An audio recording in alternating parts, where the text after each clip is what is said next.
Welcome back to Anniversary Week here at the Second Act Success Career Podcast. I'm your host, Shannon Russell. All this week, I have been digging into the vault and finding really classic episodes of incredible women who have transitioned from a first act to a second act, and sometimes even a third and fourth act. So it's been really incredible to meet so many inspiring women over these couple of years. And I just love the idea of them sharing how they made a career transition and found success. I hope it inspires you too. We are also hosting a celebration giveaway. I will be giving away a bundle of my favorite professional development books to a special listener. To enter, take a screenshot of the podcast, share it on Instagram, and tag and follow me at Second Act Success. I'll also post on Instagram so you can like that post, share it to your stories, and tag another female that you think deserves a little something special too. This giveaway will end on Sunday, May 5th at 9 p.m. Eastern Time. The contest is open to entries from Canada and the U.S. Good luck! On this episode, we are going to be revisiting my conversation with Hannah Campbell Anderson. Hannah went from a career as an actress in Los Angeles to becoming a wedding planner. Let's dive into Hannah's second act success story. Hey you, are you feeling stuck, desperate for a career change, or thinking of starting a business, but you're just not sure how to make your first move? I'm television producer turned career coach Shannon Russell, and this is the Second Act Success Career Podcast. This is where you will not only get the career advice you've been craving, but you'll get tips from career and business experts, along with inspiration from others who have made a career transition to find second act success. Let's get started. Hannah, I love having this chance to chat with you on the podcast. Thank you for being here. It's an honor to be here. Well, I want to let our listeners know how far back we really go. Hannah and I met at Elon College in North Carolina. We were sorority sisters and friends, and then we both ended up living in Los Angeles and had so many amazing years together pursuing our dreams in the entertainment industry. We are now both married and both moms, and we have come a long way, my friends. So I know your story very well, but why don't you start by telling our listeners where your journey began? My journey began at Elon College. I really appreciate that you use the old school name. It has since become Elon University, but we went to Elon College. I was a theater major there. I got my bachelor in fine arts as an actor, and like all good actors, moved to Los Angeles to pursue those dreams. I spent many years doing that and had moderate success, did commercials, TV, film.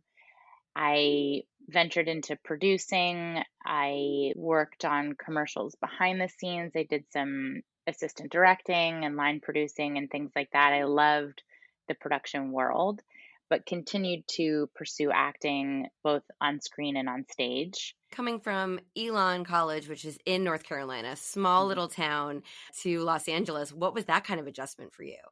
Thankfully, I had visited Los Angeles a number of times because of my family, but it's definitely a huge adjustment. And I grew up in a small town in Pennsylvania. I grew up on a farm. I went to, Elon is a very small school in a small rural town. So it was a little bit of a shock, but I have to say I learned very quickly that, and I wonder if you'll agree with this, LA is the smallest town I've ever lived in. Yep. And if there's any advice I can give to people starting out, it is to remember that whatever industry you're in, whatever job you're doing, whatever town you're in, never burn bridges. You never know when those people are going to come back into your life. I cannot tell you how many times in my life of 20 years in Los Angeles, people have resurfaced from 10, 15 years ago. And you better hope that you left things on good terms, because it is a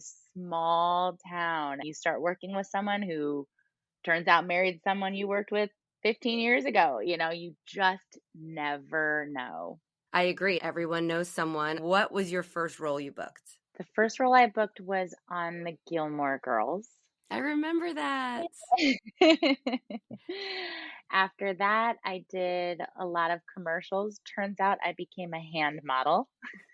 I remember that because you did sour cream. Yeah, I Daisy remember. sour cream. I made the dollops. That never crossed my mind that I would get a Bachelor of Fine Arts and become a hand model, but it sure did pay the bills. I'm sure that paid well, and that was an easy day. You didn't have to do your makeup. You just had to get a manicure. That's right. Had to get a manicure and keep those nice. But I Oh my, did continue to do theater. I was a member of a group here called Company of Angels. Met a lot of really good lifetime friends through that. I did a production of Cabaret that was directed by another Elon graduate, oh, I Jason didn't know that. Kuzner, and continued to do commercials and TV and independent films. I met my husband, again, small world. A friend of mine wrote a script. I thought it was really good. I had this friend who owned a small production company. I sent it to him. His business partner happened to be Kurt Anderson. They optioned the script. I made sure that I was brought on as a co producer. And then I cast everybody, something like 130 cast members in that movie. And every single one of them was a personal friend of mine. And that's how I met Kurt. And now we're married. Do you have a favorite role, whether it was on stage or on camera from your acting career? I do. The theater company I was a member of, Company of Angels, there was a gentleman there, Jameson Newlander, and he wrote a script called Riffcat Polito. And I got to play this woman, Lola, who was sort of a cross between Marilyn Monroe and Jessica Rabbit. She just was this character that I didn't want to leave. I didn't want to let her go. And that might be the only time I've really felt that way about a character. I think that comes from my theater background too. I really appreciate being in a character and taking them from beginning to end. And if I look back on acting, I think theater is truly where I felt most satisfied because you could do that versus film. You're cutting in and out of the chronology of the story and you don't have a live audience. And there's something so magical about a live audience and riding the waves of their laughter or being able to feed off of that is just really gratifying. And being a part of the team of the ensemble, Yeah. right? That Yeah, live, yeah. absolutely. And about 11 years ago, I was attending Shannon Russell's wedding Yes, you were. with a good friend of mine who was the photographer, Courtney Lindbergh. And we went into the hotel to check on our dear friend Shannon. And there was a bit of a snafu with the flowers. The florist didn't know where she was going and hadn't arrived yet, and the clock was ticking. And I saw a bit of panic on your eyes. And I remember thinking to myself, well, if I know Shannon, she's got like an Excel spreadsheet somewhere and all this information in her Blackberry. And I remember, sure enough, you had a piece of paper and your Blackberry. And I was like, I'm just gonna borrow these for a second. And I stepped out into the hallway, found the florist, figured out where they were. They were at the wrong hotel. I gave them instructions on where to go, bop, bop, bop. And, you know, the day went on without a hitch. And the next morning at a hungover mimosa breakfast, Courtney looked at me and said, you could do this. And I was like, be a wedding coordinator? You must be joking. I don't ever want to be in the wedding industry or deal with brides or all that stuff. But that seed got planted. And she told me, because she's a wedding photographer, that you can smell a bad client in the first email. And I took that advice with me and off I went. And 11 years later, I had built a successful company called Day of Gal. We did hundreds of weddings all over California, Utah, in Los Angeles, in the desert, all sorts of places. It was incredible. And cut to January of this year, I sold my company. And now Wow. I'm on to chapter 3, which hasn't been written yet. But yes, so I left the acting industry and producing industry and went into the wedding industry having zero experience in that world and built a great business over the last 11 years. That's remarkable. And then it all started at my wedding. It did. It did. It did. And you did such a great job that I didn't even realize there was a snafu. So that was Are you amazing. just learning this today? I think I am. Or I just blocked it out. I feel like there's a thread to be had between acting, producing, and wedding planning. What do you think that thread is?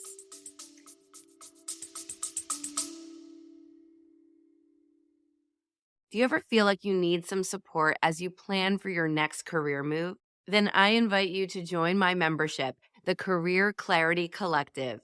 Inside, you'll have access to a community of like minded women. You'll also take part in weekly group coaching calls with me. Plus, you'll get a monthly masterclass lesson and a resource to help you start plotting your career pivot. Head over to secondactsuccess.co/membership to enroll, or grab the link in the show notes below. I'll see you inside the collective. Well, I'll add an additional profession in there, and that's waiting tables.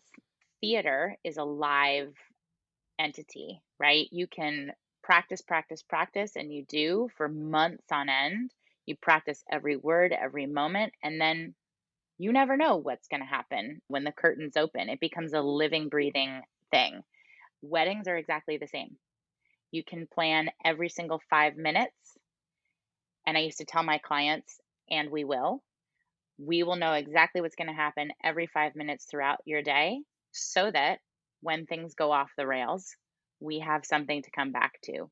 We have an outline of where the day is supposed to go. But I promise you, something will go off the rails that you cannot possibly plan for, and we'll wrangle it. I think production prepared me for wedding planning, simply the functionality of it. The company that I ran, Day of Gal, was much more about logistics than, say, design and flowers and colors and things like that. I really treated it like a production. And it was a lot of fun because a lot of people here in Los Angeles that were getting married were from the production world, varying degrees. So I think they always appreciated my timelines because they were built like a call sheet. Yep, they're used to it. Yeah, exactly. So it's Yeah. kind of like the script in the theater world, the Hmm. format or call sheet in the production world, and then the wedding plan for the day. Yeah. And then having waited tables for many years, I knew how to stand on my feet for 14 hours. I knew how to be on my way to one priority and get absolutely, sidelined by something else that is going to take higher priority, and remember to come back to that first thing I was headed to. And that's also how I trained all the women who worked with me. I predominantly hired women who'd been in the service industry, women who had waited tables or bartended, because one, they were used to being on their feet. I mean, in the wedding industry, you have maybe a 10-minute break at some point in a 12 to 14-hour day. And hiring women who could handle that, who could sustain that, was really important. And being able to put out those little fires, knowing that, like I said, you're on your way to one thing and something else pops up. You got to deal with that first, but you still have to come back to that first thing. And that's all part of what's ingrained in you as a server or a bartender, or that type of industry. And that's really what was more important to me than someone who had a degree in events or planning, or something like that. It was really about thinking on your feet. Real world experience Exactly. of the customer is always right, because in the restaurant industry, you're waiting on your customers at the restaurant, and on the wedding, you're trying to make that bride and groom as happy and stress-free as they can be. And not only the bride and groom, you don't know who's in that guest count, right? When someone walks up to you and asks you a question, you may not know that it's the bride's mom. Everybody there is incredibly important. When you're in the theater, you've got your lighting team, your sound team, your stage managers, and you truly become a team. It's something I really appreciate about film and television and theater especially. Every production you do, you become a family. I think that's what was very satisfying to me in weddings as well, because you'd start the day on a blank slate, right? Nothing is there. The chairs aren't there, the flowers aren't there, the people aren't there, and you build this whole world together with all these other teams, the DJ, the photographer, the designers, the rental companies, the caterer, and then at the end of the night, you take it all down and it disappears again. And it's very satisfying to create something, finish it, tie it up with a bow, and send it on its way. You're right, and it's all about the live experience too, and I think, I did theater in high school and then working in production for so many years. Just the idea that when it's a live production or a live show, you have one chance to get it right, whereas in production and TV, we could stop a million times. You and I could stop right now if someone has a Hold for cough. plane. Yep. Yes. But it's when you're live, you're live. So it definitely is similar, I agree, to production, but just a whole heightened, like, it is live. Like, I remember doing live carpet events and award shows, and you're like, okay, well, Matt Damon's coming down. If I don't get him now, we're not getting him. So what Nope. can I do to make sure we get him? And oops, I lost my chance. Like, it's just Yeah. now or never kind of mentality. That adrenaline rush Yep. of this is the moment, the only moment. And I think that's much more satisfying about live theater or live, hosting red carpet stuff than film and TV. Do you miss being on stage and just being on camera? I don't miss being on camera. It was never very satisfying for me because of that opportunity to do it a million different times. And it's so like microscopic, the way you move your eyeball defines the whole shot and the whole emotion, and that just to me wasn't, I don't know, it wasn't that exciting to me. To be on stage was much more thrilling. I think that's why so many people go to LA to try to make it big. Do you find that a lot of other actors and actresses kind of decide to make a switch because they realize it's so exhilarating, but it's just not affordable when you're living in a city like Los Angeles? It's a very small percentage of people who become the Matt Damons of the world. It's also a very small percentage of people in Los Angeles, New York, Atlanta, wherever, that can call themselves a working actor and absolutely make a living for themselves or their family based on the work that they get. I think that a lot of people do find their way to something else, whether it's they also get into writing or directing. I think a lot of people leave the industry as a whole, the city. And then I think there's a lot of people who hang on to it forever and are not able to pay their bills with acting or something in the production world. And they're always working that second, third, and fourth gig. And they're unable to open their mind to the idea that there might be something else out there that also makes them happy. It's very Especially hard. especially being in a city like Los Angeles where everyone's in the industry in one way, shape, or form. When we moved back home to my home state of New Jersey, it was very shocking for my husband and I when we would make new friends and we would go out and we would be like, wow, we are wondering what to say to these people because we're used to, talking about what show are you on? What's your next gig?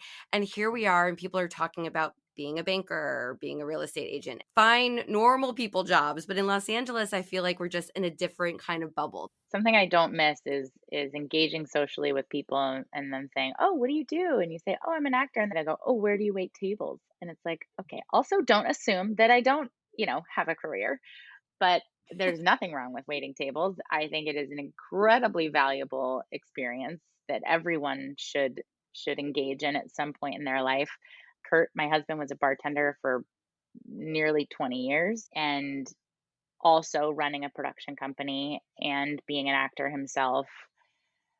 I also, while waiting tables and auditioning and producing things, ran a management company for actors. I worked at an advertising agency in West Hollywood for years as a receptionist. Then I worked at an advertising agency in Venice as their head of HR. While there, I developed Day of Gal and started doing Day of Gal as a second job before it Wow. became my primary job. Well, let's talk about that transition. So you're at my wedding. Courtney brings up this idea of you could really do this. What got your wheels turning to actually bring it to fruition?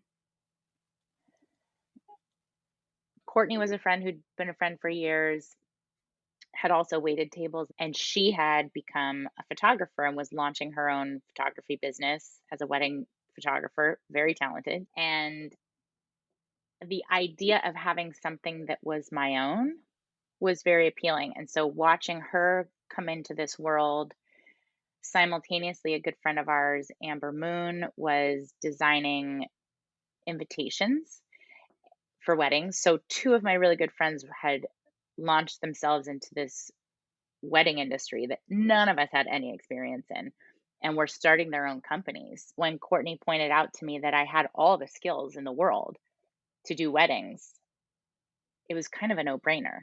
And that same year, I attended 14 weddings as a guest. I very much started to realize what people needed, and I was a guest, I was a best friend, I was a bridesmaid, I was a sister.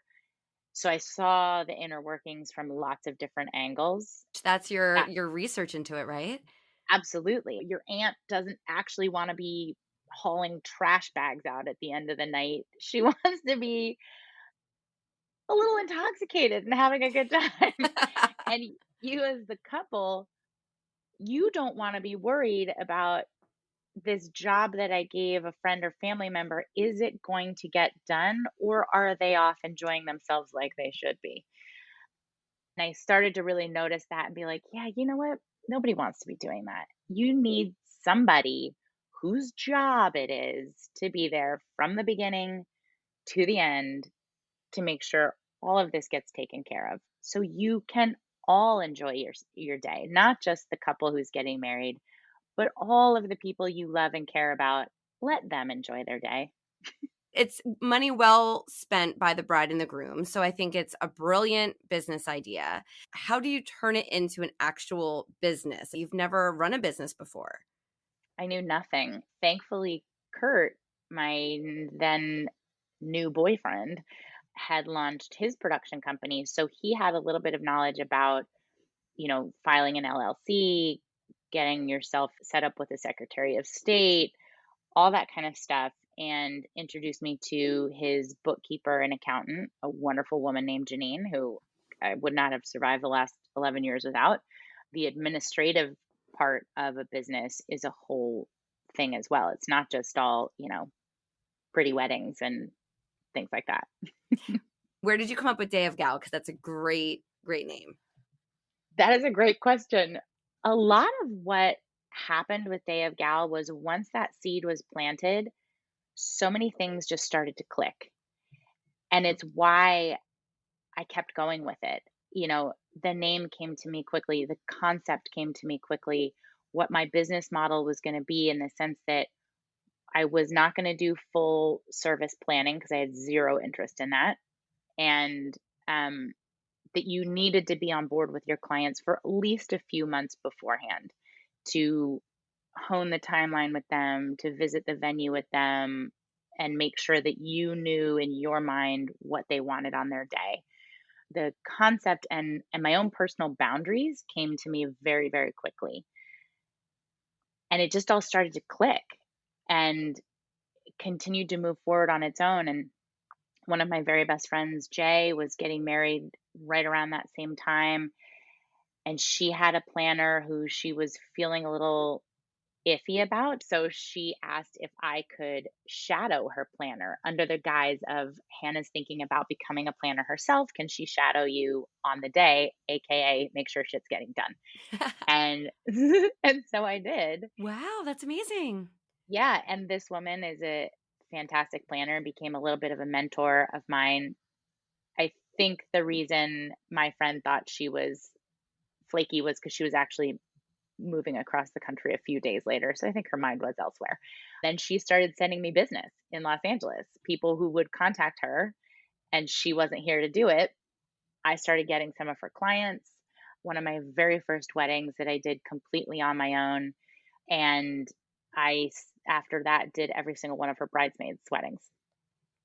Wow. Because It's in the it wedding goes industry, there's no repeat customers. That's very true, but it goes back to what you were saying about not burning bridges. It's you never know who you're going to meet and who you can make a good impression for that's going to come back for you later. The number of times that I would get email inquiries from people who would be like, "Hi, my name is so and so, and I was at so and so's wedding as a guest, and I watched you all day do an incredible job." And like, I know for sure I never interacted with that person, never met them. They were watching me. And I would tell the women who worked for me, I would tell them that all the time too. You are always being watched, and that is future business. What exactly do you do on the day of the wedding? We're the first to arrive, the last to leave. And we would make sure that every vendor arrived on time, loaded in and loaded out the way that they were supposed to. So your job is usually sort of being the ping pong ball between all of the vendors all day long of, hey, Hannah, where do I get access to water? Or where do I get this? You're navigating between all of the different vendor teams, making sure they all have what they need, making sure that they're all staying on time and that the timeline is moving according to speed. On wedding days, emotions are higher than ever for everyone, not just the two people who are getting married, but for, you know, your cousin who just broke up with her boyfriend of 14 years and is like utterly devastated and doesn't want to be around love, or, your parents who are divorced and one of them brought their new partner and they're going to have to sit next to each other and all this emotion and stress, or just simply parents who are overwhelmed with concern that this day go perfectly for their child. Yeah. Things Never like thought that. about You're the captain. It's 11 years later. You probably have a huge team underneath you at this point. Tell me about when your brain starts thinking, okay, maybe it's time to take a break from this. Well, in 2018, I slowed down the number of weddings I was taking because I was pregnant. I didn't know how long I was physically going to want to do weddings while pregnant. And then I also knew once my daughter Charlie was born, I didn't know when I was physically going to feel confident getting back on my feet again. Something that needs to be talked about a lot more for all women in industry is postpartum. What happens to you physically, mentally, what kind of feeding journey you're on. The wedding industry is predominantly female dominated, yet there's not a lot of talk about, where are you pumping? Sometimes we're doing weddings in the middle of a field and there are no places to hide. You also can't take breaks when you want to take breaks because the day is dictated by the timeline of the wedding. So I just didn't know when I was going to feel confident in myself to be able to do a full day's work. So I started delegating a lot of weddings to the other women on my team, which was great because when you have to delegate, then you are able to let go of a little bit of control, which is always healthy for yourself and your business. I also started to recognize that I was working 7 days a week. And then we had a child, and I knew pretty quickly that I was not going to want to give up my weekends. I really wanted to have those as a family. I knew in the back of my mind that it wasn't something I wanted to do forever. I often thought, you know what? The goal of a business, right, is to start it, get it going, begin to delegate, begin to be able to trust other people. Then you kind of get to take a bit of a back seat while it continues to grow with the team that you've built. In the wedding industry, that would have left me with like the administrative duties, which which are not what I like to do. I love being on the ground at a wedding. That's my favorite part. So I really struggled with what does my role look like as this grows. That didn't give me much room to step back. Yeah, you were really left with working weekends if you were Yeah. going to continue. Tell me about the decision to get rid of your baby to sell. Well, COVID helped because everything came to a standstill, especially weddings. That must have been And hard. it was mind blowing. It was a very interesting time with clients. Some people in my industry started pivoting into what they called micro weddings, which was just the couple and a few other people. I didn't find myself wanting to jump at that pivot. I didn't find myself wanting to reinvent my business to accommodate this new world. And that's when I really knew it was time. And I knew that Julia, who'd been with me for probably 9 years, she started out as a summer intern and had been with me from the beginning. I offered the business to her, and it's going to take on brand new legs. She's moving to Florida, and she's got a team here that's going to stay in California, and she's going to give it a whole new life. And I can't wait to see what happens. I really feel like I did what I wanted to do with it, and I took it as far as I wanted to take it. I was ready to give it the gift of fresh fresh air and a fresh perspective, and I can't wait to see where she takes it. I'm thrilled. What a gift to give to Julia after all of the years Mm, that she's put into helping you grow the business. That's really mhm. such a treat for her. And now you're sitting here and you're ready for your third act. You're what are you doing now every day that you would have been planning weddings? Right now I'm restoring a 1923 Spanish house in California. That is taking up a lot of my time, as well as raising our daughter and maintaining a household and and all those things. And we just got a brand new puppy, so it's a You're lot. busy. You're It's a lot. busy. I'm plenty busy. Yes. Is there something that you're longing to do down the road, or are you sitting in a place where you are so happy with the two acts that you've had that you've been able to accomplish and wait for the next opportunity to come to you? Oh, that's such a good question. I think both. I'm very at peace with where I am, what I've done with my life, and I've learned so many times in my life that everything I've done has led me to this moment. Every job I've had has led me to the next job, whether it was my very first job at a card and balloon store to working at American Eagle to waitressing and running a management company and working in advertising and running my own company and renovating a house. You learn skills in every single one of these jobs that makes you absolutely invaluable to your next one. And so I'm both looking with like one eye open, looking for the next chapter and sitting back and just appreciating every opportunity I've had in this lifetime, every boss that I've had, every coworker I've had, every person that I've hired, and what they have all taught me, because I know that the next thing is going to show up. And I'm very excited for it. You're just sitting in peace, and when your next adventure appears, you'll decide if you want to go for it or not. And Mhm. kind of like when you were sitting there and your friend just happened to say, "Hey, you would be great in the wedding industry." It just kind of appeared and it was the right timing and it just developed into this beautiful business. You have a job, you're a mom. You're raising your beautiful daughter, and the next thing you do could be volunteering. It could be nonprofit. It could be writing a book. I definitely see and sense that my next chapter will be in some sort of service to others, whether it be in the nonprofit world or bringing awareness to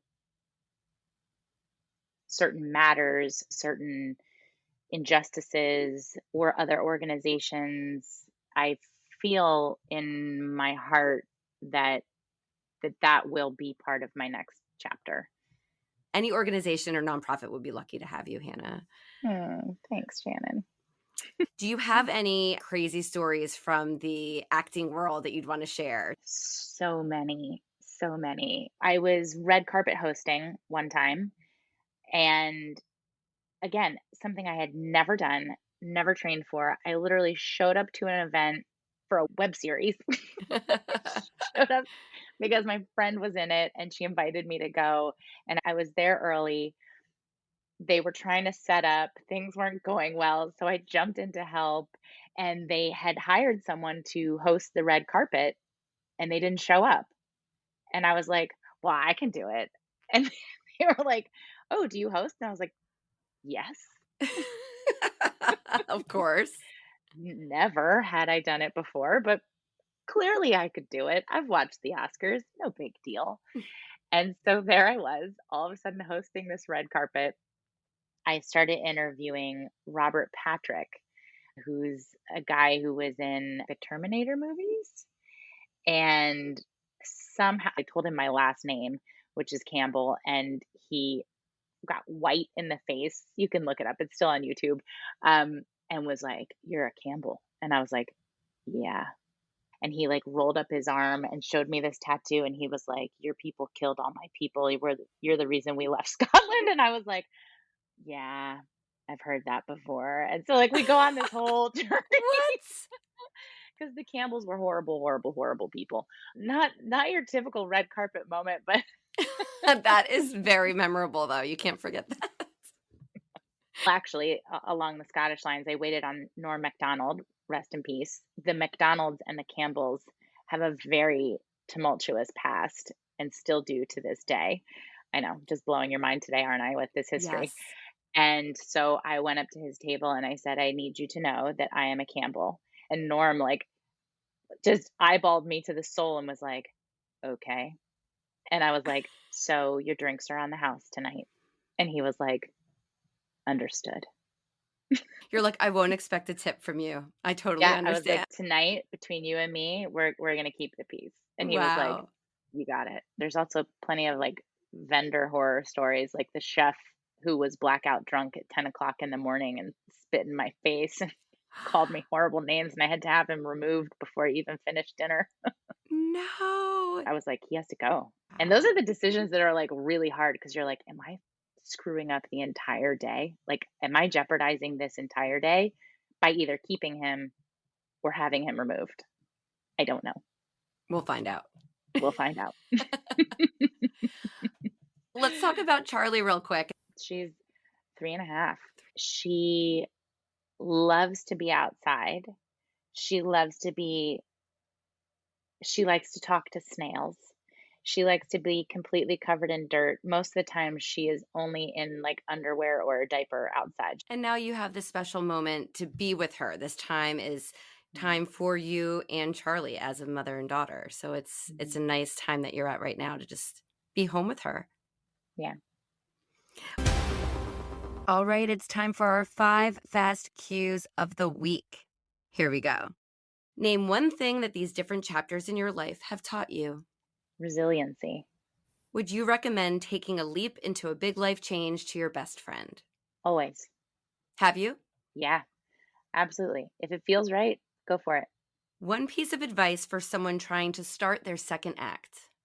Fail quickly, which is something I remember Mark Cuban saying on Shark Tank that really resonated with me.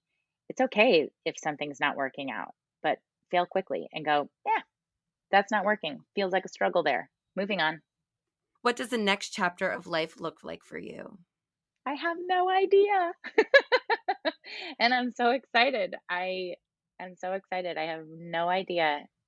It's wide open. Where can our audience connect with you? I am on social media, but right now it's just me, a private human. I don't represent a company or anything else, but you're welcome to come be my friend. You can find me on Instagram at Hannah Claus. Hannah, it was so wonderful catching up, and I know that our audience will learn a lot from your journey. I'm so excited to see what you do next. Only big things, I know it. Thank you, Shannon. And I'm thrilled to be a part of your podcast and the beginning of this new journey for you in opening up the dialogue and the world to stories of women who change their life drastically and have more than just one chapter in their life. Well, you're such a good part of it. So thank you so much, Hannah. Thank you for having me. Hearing Hannah's stories from her time in the acting world and the wedding world were so much fun. I cannot wait to see what she puts her head and her heart into next. Feel free to connect with Hannah on Instagram at Hannah B. Claus. That's HANNAHBCLAUS. Thank you for joining us. I hope you found some gems of inspiration and some takeaways to help you on your path to second act success. To view show notes from this episode, recommend a guest with a great story, and learn more about us, visit secondactsuccess.co. Before you go, don't forget to subscribe to the podcast so you don't miss a single episode. And if you are enjoying our time together, please leave a review in Apple Podcasts, Spotify, Stitcher, or wherever you listen to your podcasts. Reviews only take a few moments, and they really do mean so much. Thank you again for listening. I am Shannon Russell, and this is Second Act Success. Have you been wondering if now is the right time to change careers? If you have been asking yourself that question, you are not alone. I created a new 10-question quiz that will give you the clarity you need. Download the quiz at secondactsuccess.co/quiz. You will get results quick. Plus, you'll get action items for you to implement right away. I am also including private podcast links to give you even more information on how you can move forward to pursue your second act career. You can grab it now at secondactsuccess.co/quiz. Good luck.